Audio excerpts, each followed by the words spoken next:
سڵاوتان لێبێ بەڕێزان بەخێر بێن بۆ تاقیکردنەوەی هەژدەیەم تست 18 پرسیاری یەکەم.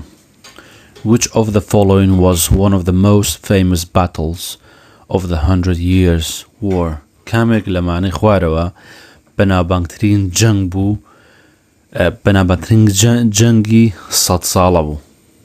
کامێک لە مانای خوارەوە بەناوبانگترین جەنگی 100 ساڵە بوو. The Battle of Agincourt, the Battle of Bannockburn, the Battle of Culloden, the Battle of Waterloo. ئەمانە هەمووی جەنگن. جەنگی the battle یعنی جەنگ، واتە جەنگی ئەگینکۆرتی تر جەنگکان ئەمە جەنگکان کامیان بەناوبانگترین جەنگ بوو، جەنگی 100 ساڵە. وەڵامێک هەڵبژێرە. وەڵامی من ئەمەیە the Battle of Agincourt. One of the most famous battle of the 100 Years' War was the Battle of Agincourt in 1415. یەکێ لە هەری بەناوبانگترین جەنگەکانی 100 ساڵە جەنگی ئەگینکۆرت بوو لە ساڵی 1415 where the King Henry V vastly numbered English army defeated the French. The English left France in 1450s. کە سوپاکەی King Henry پێنجەم زۆر زیاتر بوو لە ڕۆنگەی ژمارە لە زیاتر بوو و فەڕەنسیەکانی تێکشکان و ئینگلیزەکان فەڕەنسایان بەجێهێش لە ساڵی 1450 واتە هەتاکو 450 لەوێ بوون. ئەوە گەورەترین جەنگ بوو کە پێڵەن جەنگی ئەگینکۆرت لە 100 ساڵی لە شەڕی 100 ساڵێ. پرسیاری دووەم. During the Middle Age, England was an important trading nation and people came to England from abroad to trade and also to work. Where did the engineers come from? ئەڵێ لە سەدەی ناوەڕاستە England was an important trading nation. ئینگلتەرا شوێنێکی زۆر گرنگ بوو بۆ بازرگانی، بۆ was an important trading nation واتە نیشتمانێک وڵاتێکی بازرگانی بوو. And people came to England from abroad و خەڵک لە دەرەوەی ئینگلەند هاتن بۆ ناو ئینگلەند to trade and also to work بۆ ئیشی بازرگانی بکەن و بۆی ئیشکەن. Where did the engineers come from? بەڵام ئەندازیارەکان لەکوێوە هاتون؟ ئەمە پرسیارەکە خۆی لێرەیە، ینی ئەمەنە تەناشیکردنەوەیە بێ زۆر لە بەوردی لە پرسیارەکە تێبکەی. پرسیارەکە بەس لەوە نەیەڵێ Where did the engineer come from لە سەدەی ناوەڕاستە لەو سەردەمەیە کە خەڵک زۆر هاتووە بۆ وڵاتە بۆ ئیش و بۆ بازرگانی. لە فەڕەنسا هاتووە، لە هۆڵنداوە هاتووە، لە ئەڵمانیا هاتووە، لە ئیتالیا هاتووە. ئەمە پێشتر ئەم پرسیارەمان بۆ هاتووە. وەڵامی خۆت هەڵبژێرە. وەڵامی من جێرمنی. Engineer یعنی ئەندازیار. During the Middle Age, people came to England from abroad to trade and also to work. لە سەدەی ناوەڕاستە خەڵک هاتن بۆ ئینگلتەرا، لە دەرەوە هاتن بۆ بازرگانی بۆ ئیش. Many had special skills. چەنەها کەسیان تایبەتمەندی تایبەتیان هەبوو وەکو پیشینێک بەهرەیەکی تایبەتیان هەبوو such as weavers from France, engineers from Germany, glass manufacturer from Italy and canal builder from Holland. Weavers ئەوەی کە شتە درێ بۆ منە فەرش و شتیوە دروست دەکات یاخود شت ئەچنێت، ئەو پێیانڵێن weavers. لە فەڕەنساوە هاتووە. Engineers ئەندازیارەکان لە ئەڵمانیا هاتوون. Glass manufacturers from Italy ئەوانەی کە شوشەیان دروست کردووە بەرهەمێننەوە لە ئیتالیا هاتوون. و canal builders from Holland ئەوانەی کە کەناڵی ئاویان دروست کردووە. ئەو کەناڵانەی کە لە بەریتانیان هەمووی زۆرینەی لەلایەن هۆڵندەکانە دروستکراون. پرسیاری سێم. Who was the captain of English football team that won the World Cup in 1966? ئەڵێ چێ کاپتنی ئینگلیزەکان بوو، واتە تیمی فوتبۆڵی ئینگلیزەکان بوو کە کاسی جامی جیهانی بردەوە لە ساڵی 1966. David Beckham, Bobby Moore, Sir Ian Botham, Sir Roger Bannister. وەڵامێک هەڵبژێرە. وەڵامی من ئەمەیە. بۆبی مۆر 1940 لەدایک بووە، تەمەنی 93 ساڵ بووە. Captain the English football team، سەرپەرشتی تیمی دوو گۆڵی ئینگلیزی کرد that won the World Cup in 1966 کە کاسەی جیهانیان بردەوە لە ساڵ 1966. پرسیاری چوارم membership to the Commonwealth is compulsory for its member. هەڵە ئەندامێتی بوونی Commonwealth فەرزە بۆ ئەندامەکانی، یعنی هەر کەسێک لە بەگەڵ ئەندامێتی بمێنێتەوە یاخنا ئەوە ناتوانێت، هەتە فەرزە بێ هەر بە ئەندام بێ. ئایا ئەمە ڕاستە یان غەڵەتە؟ وەڵامێک هەڵبژێرە. Commonwealth ئەگە بریتانیا باسمان کرد ئەو کۆمەڵە وڵاتن کە لە ڕوانگەی ئابووریەوە هاوکاریەوە سیاسیەوە هاوکاری یەکترەکەن. وەڵامی من false. Membership to the Commonwealth is voluntary. واتە ئەندامبوونێتی لە Commonwealth بە خۆبەخشانەیە، یعنی ئارزوی خۆت ئەگە ببی لەوێ نایەخودنا. پرسیاری پێنجەم How many verdicts are possible in trial in Scotland? How many verdicts are possible in trial in Scotland? 2 guilty or not guilty, 3 guilty, not guilty or not proven, 3 guilty, not guilty or hold, 2 guilty or not proven. واتە چەند بڕیار لە دادگایکردنی کەسێک لە سکۆتلەندا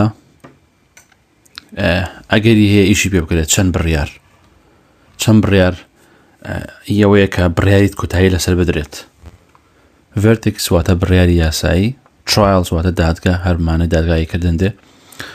واتە how many verdicts are possible in trials in Scotland؟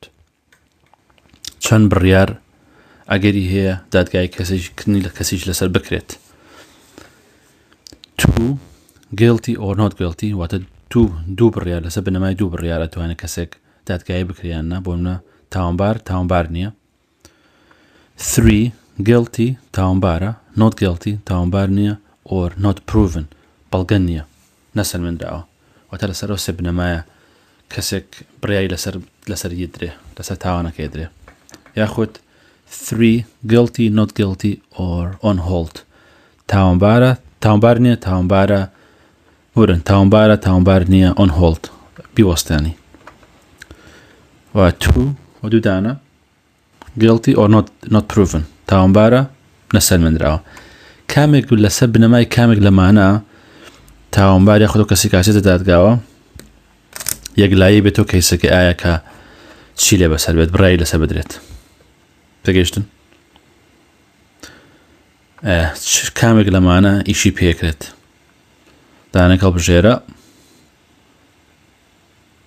وەڵامی من ئەمەیە کاتێک لە دادگا بڕیارەدە لە سکۆتلەندا کە کەسێک تاوانبار بێ یان نا، لەسەر ئەم سێ بنەمایە ئیشی لەسەرەکرێت.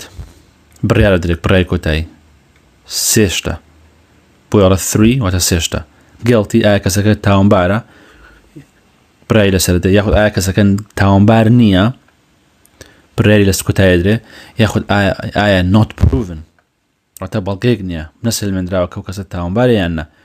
واتە ئەمەش ئیشی ئەوە کە بڵێن تاوانبار نییە، واتە ئەگە تۆگە بەڵگەن نەبێ هەر هەمان واتە هەیە کە لێرێ. بۆ نمونە ئەو بڕیاری منە. بەڵێ هەڵە the jury has to listen واتە جۆرەکانەوەی باسمان کردەوە 12 نەفەری کە لە دادگایە کۆ بنەوە گوێگرتن لە تاوانبارەکان لە دادگا بۆ یارمەتی دادوەرەدەن. the jury has to listen to the evidence presented at the trial and then decide a verdict of guilty or not guilty based on what they have heard. ئەو جۆریانە ئەو 12 نەفەرە لە دادگا ئەبێ گوێ بگرن و تەماشای ئەو بەڵگانە بکەن کە لە بەردەستایە و لێوێ بڕیاردن، بڕیاری کۆتایی بن. decide a verdict واتە بڕیاری کۆتایی بدەن، بڕیاری کۆتایی بدەن ئایا تاوانبارە یاخود تاوانبار نییە based on what they have heard لەسەر بنەمای ئەو شتانەی کە گوێیان لێ بووە. in Scotland لە سکۆتلەندا a third verdict of not proven is also possible. لە سکۆتلەندا بڕیاری سێمیش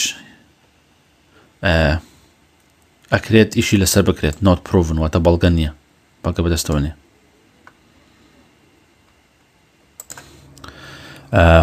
وەک باسمان کرد دە وشەی verdict بەمانای فەرمان دێ واتە سێ فەرمان سێ وشە فەرمانی پێکرێت guilty not proven ئەم سێ وشەیە فەرمانی پێکرێت بەڵام کاریگەری not proven واتە نەسەلمێنراوە وەکو not guilty وایە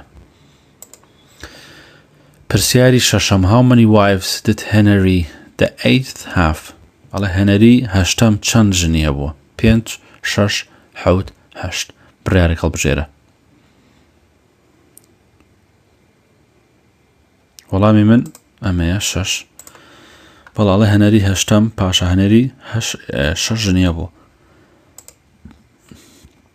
پرسیاری حوتەم which of the following charities works with the sick animal PDSA ئەڵە کامێک لە ئەم ڕێکخراوانی خوارەوە ئیشەکە بۆ ئاژەڵەکان ئاژەڵی نەخۆش یاخود ئیش لەگەڵ ئاژەڵی نەخۆشەکە PDSA NSPCC Crisis Age UK وەڵامێک هەڵبژێرە من وەڵامی یەکەم هەڵبژێرم ئەڵێ the PDSA is the People's Dispensary for Sick Animal ئەگەر بیتانە بێ پێشترەوە هاتبەوە کورکراوەکەی دابوو ئەگوت PDSA واتاکەی چیە بە درێژی ئەمیش PDSA is the People's Dispensary for Sick Animal People Dispensary for Sick Animal واتە بەرگیری خەڵک بۆ ئاژەڵی نەخۆش پرسیاری هەژدەم which of the following is responsibility of the Home Secretary ئەڵە کامێ لەمانەی خوارەوە بەرپرسیارەتی وەزیری ناوخۆیە وەزیری ناوخۆ crime policing and immigration تاوانەکان پۆلیس کۆچبەری managing relationship with the foreign countries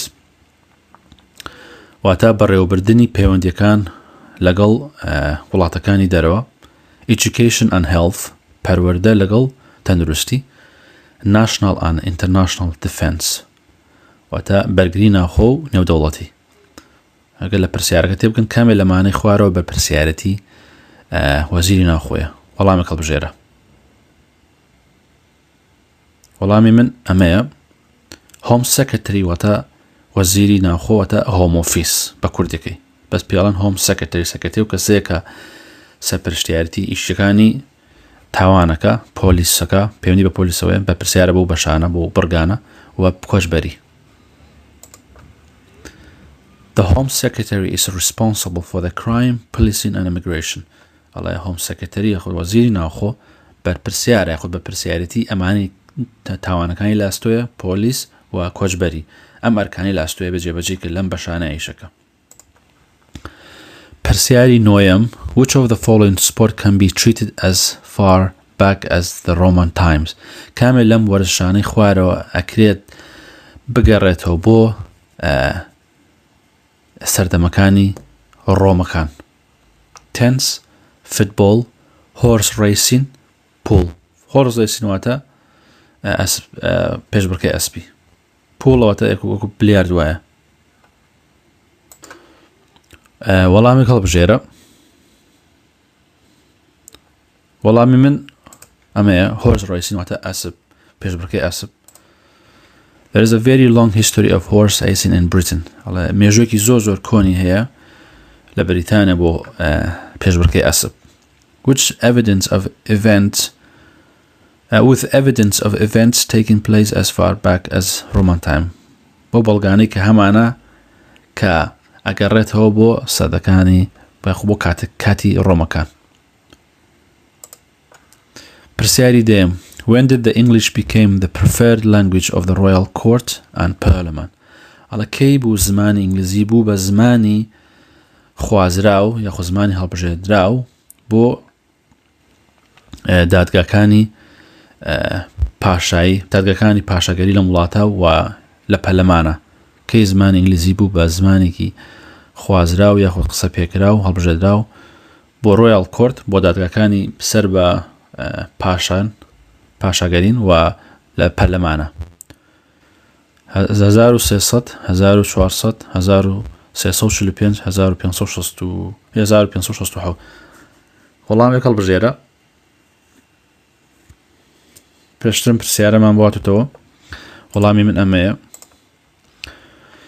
هەڵە by 1400 in England official documents were being written in English هەڵە لە ساڵی 1400 لە ئینگلتەرا دۆکومنتە فەرمیەکان نووسران بە زمانی ئینگلیزی and English had become the preferred language of the royal court and parliament زمانی ئینگلیزی بوو بە زمانی خوازرا و هەڵبژێردراوی دادگاکانی ئەم وڵاتە دادگای پاشاگەرێتی و پەرلەمان پرسیاری یانزەم when it's St Andrew Day patron saint of Scotland هەڵا کەی ڕۆژی St Andrewە کە کەسێکی بەناوبانگە the patron saint of Scotland کە ڕزگارکەر و پیرۆزی سکۆتلەندایە کەی ڕۆژی St Andrew 23/4 1/3 7/3 30/11 وەڵامی هەڵبژێرە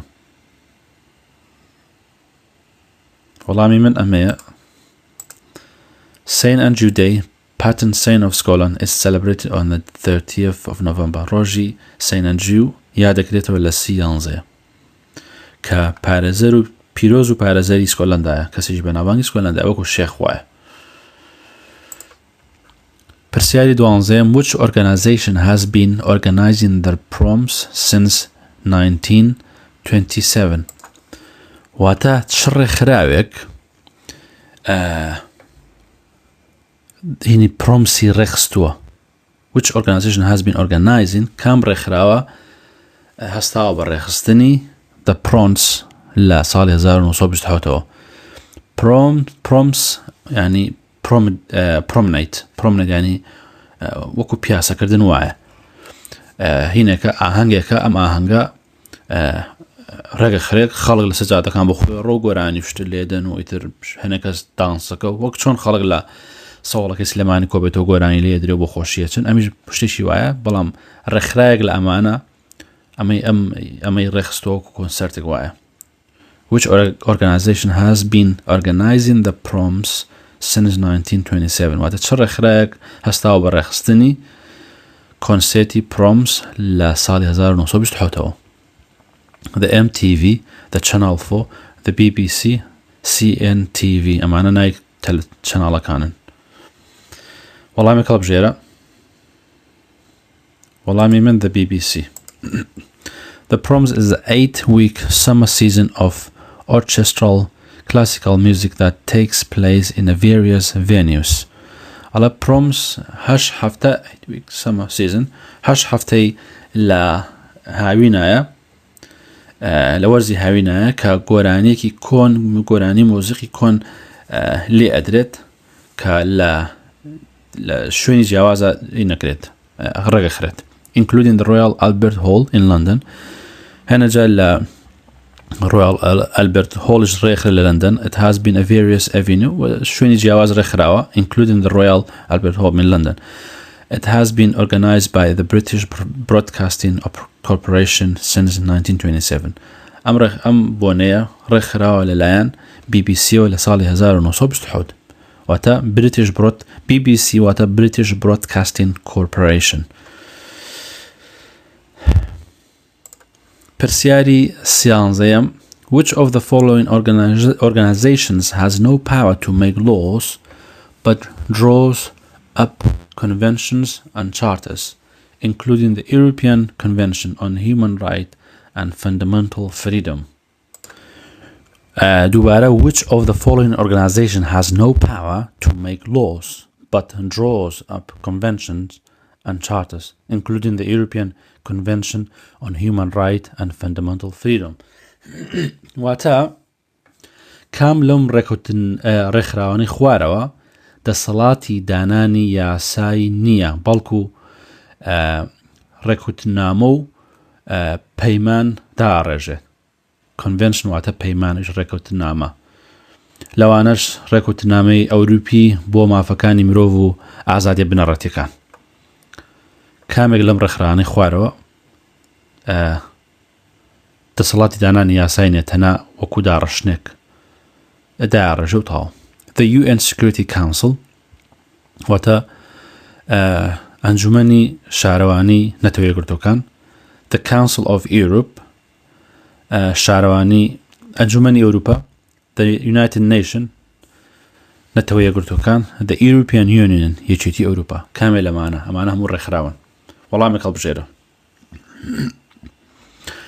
وەڵامی من the Council of Europe. بێگومان the Council of Europe is responsible for protection and promotion of human rights in those countries. واتە ئەنجومەنی ئەوروپا بەرپرسیارە بۆ بەرگریکردن و بانگەشەکردن بۆ مافەکانی مرۆڤ لەم وڵاتانە. It has no power to make laws but draws up convention and charters. دەسەڵاتی نییە یاسا بنووسێتەوە بەڵام ئەتوانێت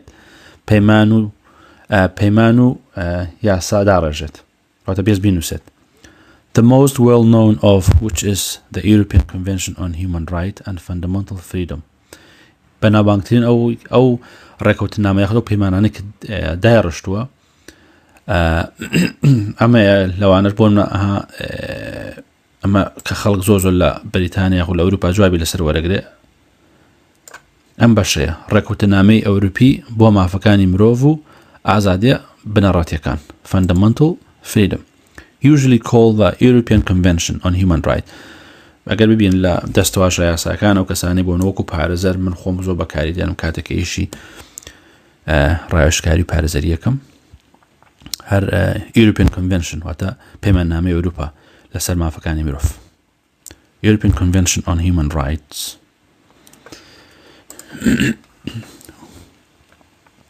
پرسیاری چواردەیەم Where is Snowdonia National Park located? و پارکی نیشتیمانی سنۆدۆنیا لەکوێیە؟ لەکوێ جێگیرەوە؟ North Wales, North Ireland, South Wales, England. کامێ لەمانە جێگیر بووە. وەڵامی هەڵبژێرە. لە North Wales جێگیر بووە. Snowdonia National. Snowdonia is a national park in North Wales. سنۆدۆنیا پارکێکی نیشتیمانیە لە باکووری وێلز جێگیرە. شوێنێکی زۆر خۆشە پێشنیارتانەکەم بچن. What action did Henry VII take after his victory in the Wars of the Rose? ئەڵە چ کاردانەوەیەکی بوو چ ئیشێکی کرد هەنێری حەوتەم کاتێک دوای سەرکەوتنی لە جەنگی ڕۆزە. باسی و شەڕەمان کردو جەنگی ڕۆز. What action did Henry VII take after his victory in the Wars of Rose? کاردانەوەیەکی بوو چی کرد هەنێری هەشتەم لە دوای سەرکەوتنی لە جەنگی ڕۆزە. Reduce the power of the nobles, broke away with the Church of Rome. Reduce the power of nobles دەسەڵات کەمکردنەوەی کەسە دەوڵەمانەکان یاخود کەسە ناودارەکان. Broke away with the Church of Rome واتە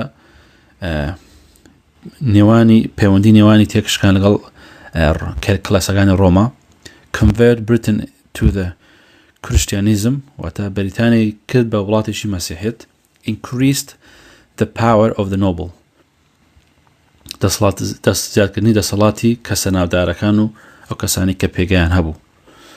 وەڵامێک هەڵبژێرە. پرسیاری 15. وەڵامی من ئەوەیە. Reduce the power of the nobles. After his victory in the Wars of the Roses, Henry VII wanted to make sure that England remained peaceful and that its position as king was secure. لە دوای سەرکەوتنی لە جەنگی ڕۆزە هەنێری حەوتەم ویستی ئینگلتەرا بە ئاشتیانە بمێنێتەوە و جێگەی خۆی قایم کات و بیپارێزێت وەکو پاشا. He deliberately strengthened the central administration of England and reduced the power of the nobles. لێرە ئەڵێ deliberately یعنی بەدەستی ئانقاس واتە ئەڵێ ئەو بەستی هێنریە ئەڵێ ئەو بانقاست بەڕێوەبەرایەتی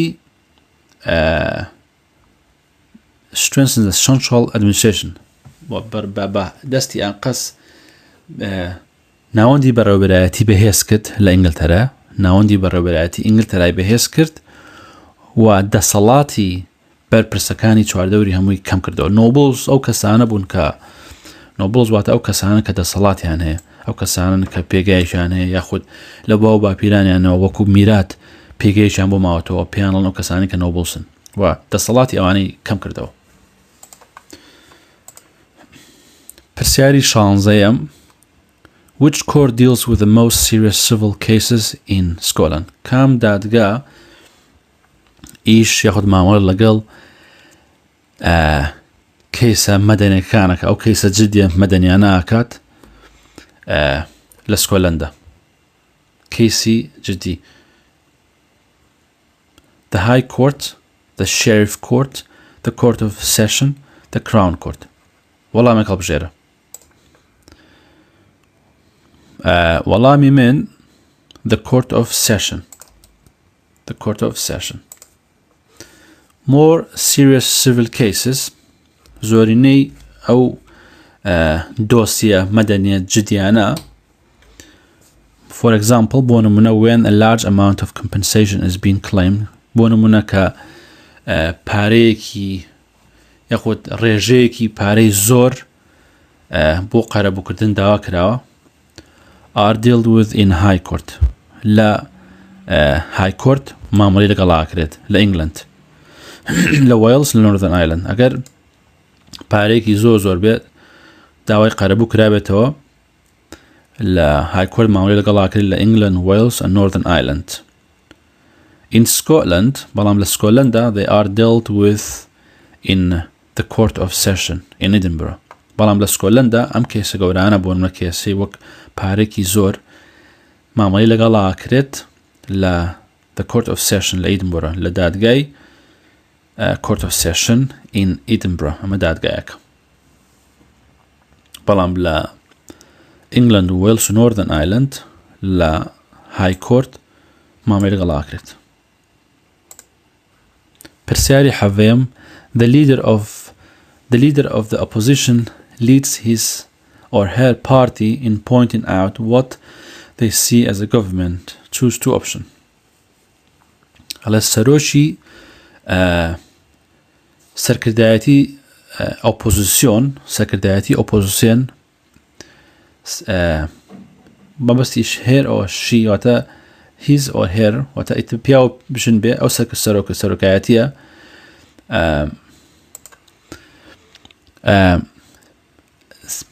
ئەو حیزبە یاخود ئەو ڕێکخراوە بەرەو ئەوە بن ئایا بزانن لە ناو حکومەتە چی ئەبینن بزانن چی بەدیەکەن واتە حیزبی یاخود ئۆپۆزیسیۆن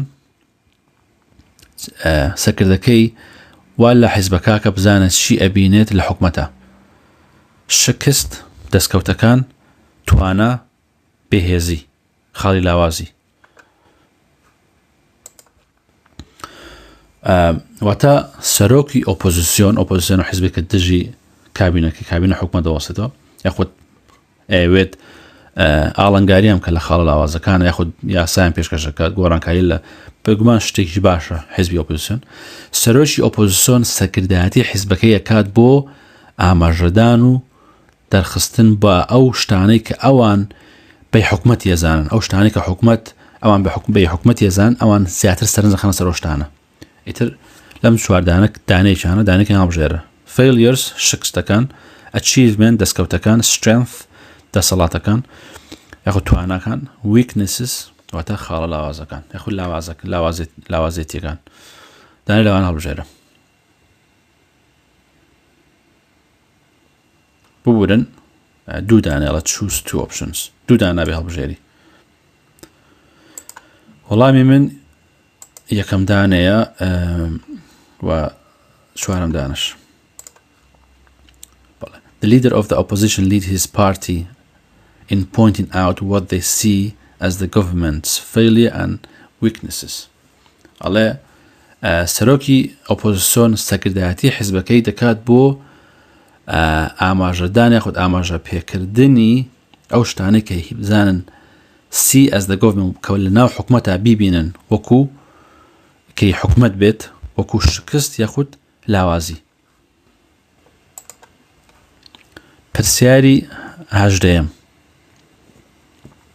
پرسیاری هەژدەیەم Who became Prime Minister of the UK in May 2010 شێ بوو بە سەرۆکوەزیرانی بەریتانیا لە مانگی 5 2010 David Cameron, Gordon Brown, Tony Blair, Ed Miliband وەڵامێک هەڵبژێرە وەڵامی من David Cameron بەڵێ لە 2000 in May 2010 and for the first time in the UK since February 1974 لە مانگی 5 2010 بۆ یەکەم جار لە بەریتانیا لە مانگی 2 لەوەتەی مانگی 2 1974 no political party won overall majority in the general election هیچ حزبێکی ئەڵە لە مانگی 5 2010 بۆ یەکەم جار لە بەریتانیا لە ساڵی 1974 مانگی 2 هیچ حیزبێکی سیاسی نەیتوانیوە بە تەواوی overall majority و بە تەواوی گشتی سەرانسەر دەنگەکانی بەدەست بێنێت لە دەنگدانی گشتی The Conservative and the Liberal Democrat Party formed a coalition and leader of the Conservative Party David Cameron became a Prime Minister واتە Conservative Party و Liberal Democrat Party حکومەتیان پێگەنا بە هاوپەیمانی و بە سەرکردایەتی حزبی Conservative David Cameron بوو بە سەرۆکوەزیران پرسیاری 19 The Reform Act of 1832 abolished the old pocket and rotten borough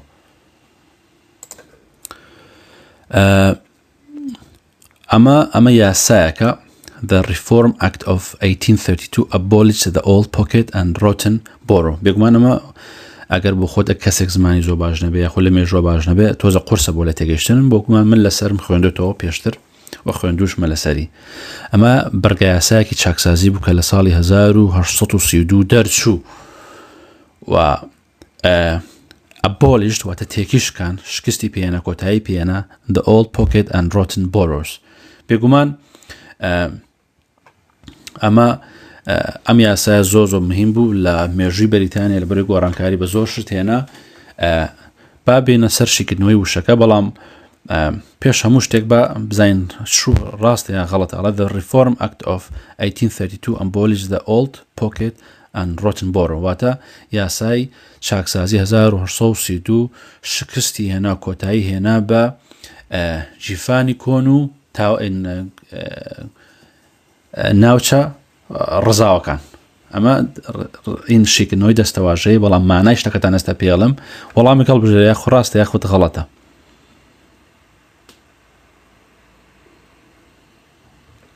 بێگومان منەڵم ڕاستە ئەستێ من ئەسشوو بێگومان زانایی وردەکاری نادەت چی بۆ ئەوی تێبگەی لەمە یاسای ریفۆرم یاسای چاکسازی 1932 کۆتایی بە چی هێنا کۆتایی بۆ هێنە با بین بۆ پۆکێت بۆڕۆس پێشەمە شتێک باسی پۆکێت بۆڕۆکەن ئەمە دوو وشەیە پۆکێت ئەن ڕۆتن بۆڕۆ واتە جارە بین پۆکێت بۆڕۆ چییە پۆکێت بۆڕۆ ئەو بوو کە کەسێکی بەتوانە کەسێکی دەوڵەمەند نەک بەتوانە کەسێکی دەوڵەمەند یاخود کەسێک کە خاوەنی زەویزارێکی زۆر بوو ئەیتوانی لەو سەردەمە لە ساڵ 1832 پێش ئەو کاتە ئەیتوانی چ بکە بۆ نمونە ئەیتوانی ئەو کەسێک کە لە ئەندەم پەلەمان هەڵبژێدرێت ئەتوانی بەدڵی خۆی ئەیتوانی چی هەڵبژێرێت و بەدڵی خۆی بۆ ئەیتوانی کەسەکە هەڵبژێرە ڕاستەخۆگە بەدەنگی خەڵک نەبوو لەبەرەوەی خاکەکە یاخود ئەو ناوە یاخود دەوڵەمەند بوو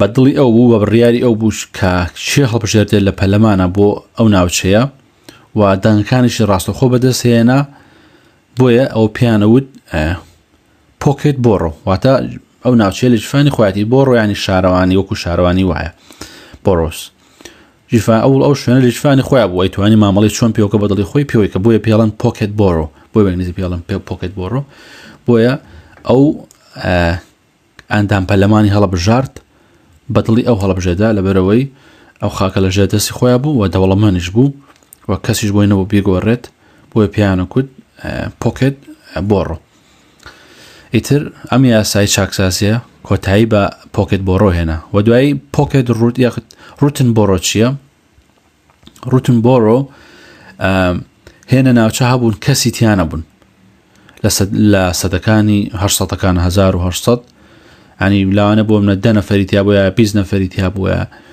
بەڵام تەنانەت دەگەر 10 نەفەریشی تیا بووایە هەمان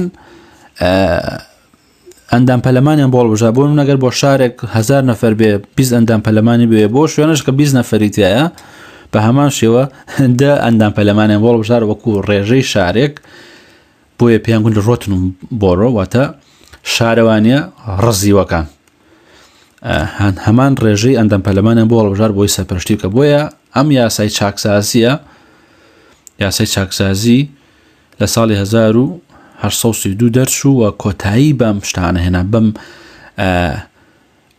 عەدالەتیانە هێنا چاکسازی هێنایە ناو وڵاتەکەەوە زیاتر وە کۆتایی بە ئەو شتانە هێنا و ئەو شتانە کە پێشتر ڕووی ئەدا دەربارەی کەسی دەوڵەمەند کە خاوەنی ناوچەیەکی زۆر و بەدڵی خۆشتی هەڵەبژارد کۆتایی پێ هاتوو پرایارەکە چۆن ناو پەلەمانە و خەڵک دەنگێدا و شتەکە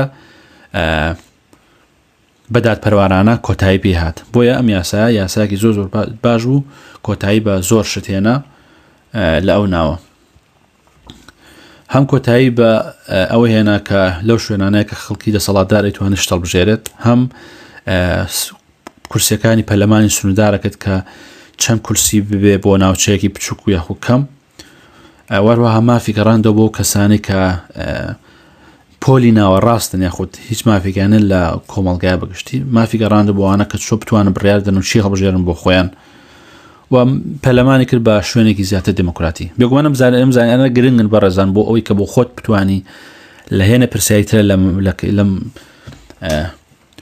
UK Live تێستەیە زیاتر بزانی و بۆ خۆشت بۆ ژیانی خۆت مادەم لە بەریتانیاژی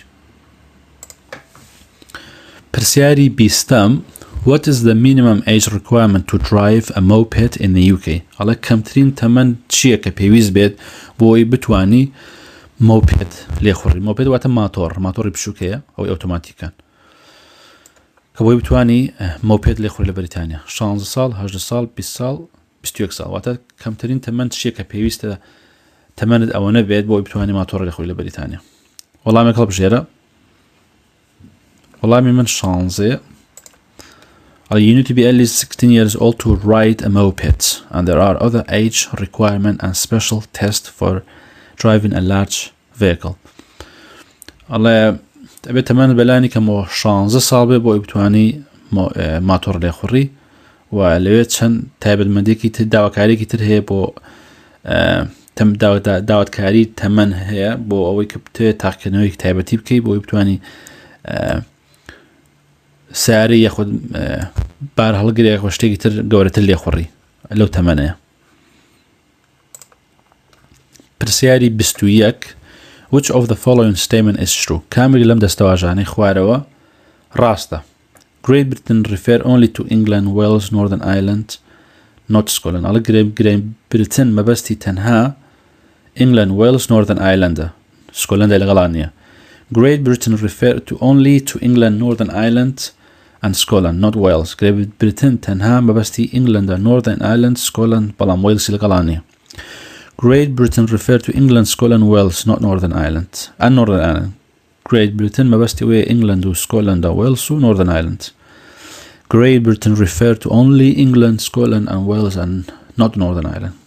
Great Britain مەبەستی England, Scotland, Wales بەڵام Northern Ireland لەگەڵان نییە بێگومان ئەگەر لەم وڵاتە ژیابێت هێ بزانی Great Britain چ وڵاتێکگرێتەوە وەڵامێک هەڵبژێرە وەڵامی من ئەمەیە Great Britain refer to only England, Scotland, Wales, not Northern Ireland بێگومان Great Britain refer to England, Scotland, Wales, not Northern Ireland بەڕێزان پێشەوەی کە Northern Ireland بێ یەکێک لە UK ئەم سێ وڵاتە بۆ خۆیان ڕێکەوتنێکیان ڕاگەیاندەبوو یەکێتیان ڕاگەیاندەبوو England, Scotland, Wales بۆیە Great Britain GB تەنها ئەم سێ وڵات ئاگرێتەوە بۆیە ئەگەر بڵێ Northern Ireland لە Great Britain واتە بەریتانیا گەورە بەریتانیا بەمانای ئەم سێ وڵاتە دێ نەک Northern Ireland بەمانای بەریتانیا نایە باشە ئەگەر بتوێ هەرسیشان کە یەکیتیشان ڕاگەاندوو ئێستا ئەو پێڵەن UK واتە United Kingdom پرسیاری 22 How many countries formed the European Economic Community EEC when it was first created in 1957 چەند وڵات ڕێکخراوی کۆمیتە کمیونیتی یعنی کۆمەڵگەی ئابووری ئەوروپایان پێکەناوە کۆمەڵگەی دارایی ئەوروپا چەند وڵات کۆمەڵگەی دارایی ئەوروپایان پێکهێناوە کاتێک کە دروست کرا لە ساڵی 1950 چەند وڵات کۆمەڵگەی ئابووری ئەوروپایان پێن دارایی ئەوروپایان پێکهێنا لە کاتی دروستکردنیە لە ساڵی 1950 5 6 7 9 وەڵامێک هەڵبژێرە کۆمەڵگەی ئابووری ئەوروپا چەند وڵات بوو لە سەرەتاوە کاتێک کە دروست کرا لە ساڵی 1950 وەڵامی من 6 The European Economic Community was set up by 6 European countries, Belgium, France, Germany, Italy, Luxembourg, and the Netherlands, who signed the Treaty of Rome in 25th March 1957. واتە کۆمەڵگەی ئابووری ئەوروپا لەلایەن 6 وڵاتی ڕۆژاوەکانی ئەوروپا دروست بوو ئەویش بەلجیکا بوو فەڕەنسا ئەڵمانیا ئیتالی لوکسمبورگ and Netherlands واتە هۆڵەندا who signed the treaty و ڕێکوتنامەیەکیان ئیمزا کرد لە ڕۆم ڕێکوتنامەی ڕۆم کە پێڵن Treaty of Rome لە 25 سێ 1950